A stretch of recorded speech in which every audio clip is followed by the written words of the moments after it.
Nah kebetulan di kantor kita ini kan ada kursinya nih. Ya biasalah kalau tamu itu duduk ya. Sebelahnya ada jendela.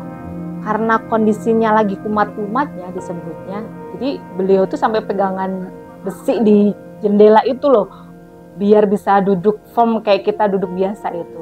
Tapi kenyataannya nggak bisa, nggak bisa.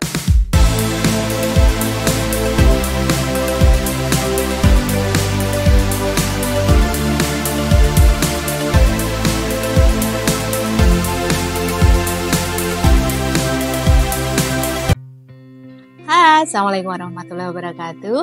Welcome back to channel Lumina Indonesia. Sahabat Lumina, siapa nih yang di sini udah capek banget berobat ke dokter? Ternyata nggak ada berujung kesembuhan. Kitanya merasakan kesakitan, tapi setelah dibawa ke dokter, dicek, mau ronsen, mau itu MRI, mau CT scan dan yang lain sebagainya, menunjukkan bahwa kondisi tubuh kita ini baik-baik saja. Tapi kita ngerasa pain atau sakit di seluruh tubuh kita. Jadi pada beberapa minggu yang lalu kita kedatangan nih seorang laki-laki sudah menikah, usianya di atas 30 tahun, mengeluhkan ke kita bahwa kondisi kaki ya, sakitnya dari pinggang sampai ke bawah ini kakinya terasa kaku dan suka bergerak sendiri atau disebutnya kayak kejut-kejut kena listrik gitu. Dan ternyata setelah misalnya saya ngobrol panjang gitu kan, beliau juga merasa ketika kondisi gejala itu muncul, merasa orang-orang di sekitarnya itu memperhatikan. Jadi merasa kayak orang-orang itu memperhatikan. Nah kebetulan di kantor kita ini kan ada kursinya nih. Ya biasalah kalau tamu itu duduk ya. Sebelahnya ada jendela. Karena kondisinya lagi kumat-kumatnya disebutnya, jadi beliau tuh sampai pegangan besi di jendela itu loh, biar bisa duduk firm kayak kita duduk biasa itu.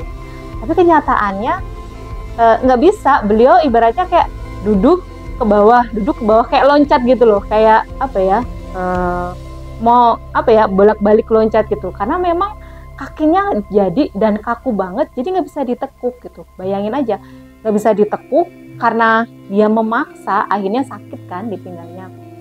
Jadi nggak nyaman, kayak mohon maaf nih kalau kita ngelihat sesuatu yang bergelantungan lah, kayak gitu posisinya. Jadi sampai sekaku itu dan separah itu ketika kondisinya jadi. Otomatis kita sebagai seorang laki, misalnya nih sahabat semuanya, sebagai seorang laki-laki, kakinya kaku, kalau ketemu orang gerak-gerak sendiri, terus kalau misalnya kita duduk sebagaimana orang normalnya itu nggak bisa, karena kondisi kaki kita kaku, sakit semuanya, muncul apa perasaannya?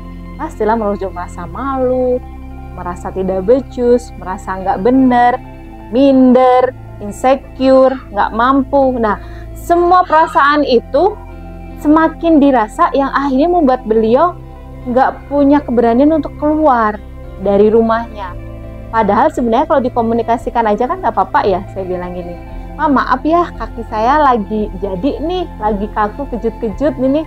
Maaf ya kalau melihat saya agak ini ya, emang agak lucu sih. Nah itu kalau kita kondisinya mau menerima itu, tapi susah buat beliau karena kaki ini ibaratnya tumpuan untuk bisa pergi kemanapun, ketemu dengan siapapun, bekerja, menjalankan aktivitas, menjalankan tugas sederhananya sebagai seorang ayah, tapi nggak bisa dilakukan karena kaki yang menjadi tumpuan lagi problem. Jadi makin bertambah tuh kecemasannya, kekhawatirannya, paniknya, merasa tidak berharga dan berguna sebagai seorang laki-laki dan sebagai seorang ayah. Nah, akhirnya saya bilang gini, ketika beliau berangkat mau terapi itu ada satu doa yang ketika saya ngobrol, tolong dikoreksi deh, doanya apa. Jadi sebelum dia berangkat, dia bilang gini, ya Allah semoga deh ini ada hasilnya kayak gitu. Jadi saya bilang, coba deh obat doanya diganti. Di sini alhamdulillahnya beliau mau saya koreksi value-nya gitu, untuk tidak memaksakan hasilnya sesuai yang kita penginkan. Karena ya bisa jadi hasilnya itu positif bukan seperti yang kita inginkan. Setelah seiringnya berjalannya waktu, puncak terapinya itu adalah ketika tadi ya saya temukan dengan ibunya. Jadi sebelum beliau bareng dengan ibunya saya terapi dulu gitu, punya emosi negatif apa. Setelah itu saya sambungkan dengan anak anaknya di satu ruangan terapi. Dan saya hanya sebagai pemandu aja di sana. Dan suasananya tuh syahdu dan haru banget gitu. Bisa dibilang saya nggak bisa menahan air mata ini menetes gitu. Walaupun udah ditahan, masih aja menetes gitu. Saking harunya.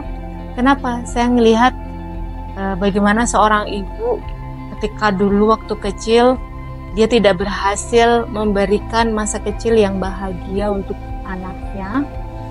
Dan di sini ada seorang anak yang merasa bahwa aku sudah dewasa, pengen memaafkan itu, tapi kok merasa kesulitan. Nah, saking mereka punya keinginan yang besar untuk support dan sembuh itu, akhirnya ditemuin. Saya bilang, Ibu, tolong pegang kakinya dong sambil minta maaf. Sang ibu ini baru pegang kakinya aja, tangisnya udah pecah luar biasa gitu ya. Jadi beliau menyesali lah.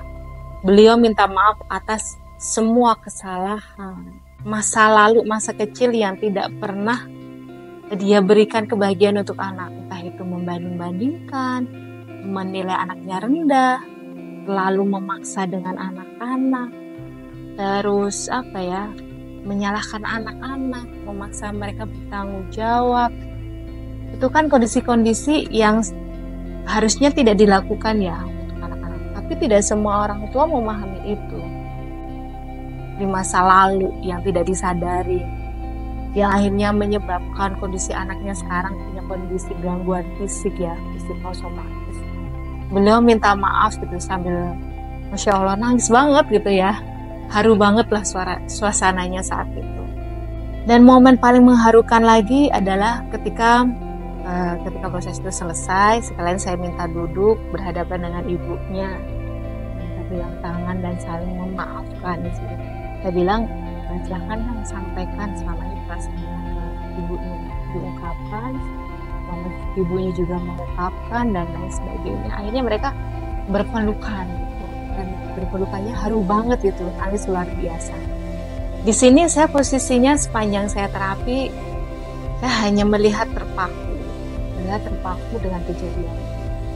Nah, kenapa? Karena istilahnya saya itu hanya mengantarkan orang gitu kan. Saya mau sembuh nih, oke saya anterin. Setelah sampai di tempatnya, saya hanya jadi penonton gitu. Karena full semua yang menyatukan, yang memperbaiki, yang mengkondisikan itu full dari Allah semua gitu. Jadi saya hampir bisa dibilang nggak terlalu banyak memberikan instruksi atau hal dan lain sebagainya. Semoga cerita ini menginspirasi dan memberikan solusi buat teman-teman semuanya. Sampai jumpa lagi kita di video yang lainnya. Jangan lupa nantikan video-video Lumina Indonesia. Jangan lupa like, komen, dan subscribe-nya. Sampai jumpa lagi. Assalamualaikum warahmatullahi wabarakatuh. Dah.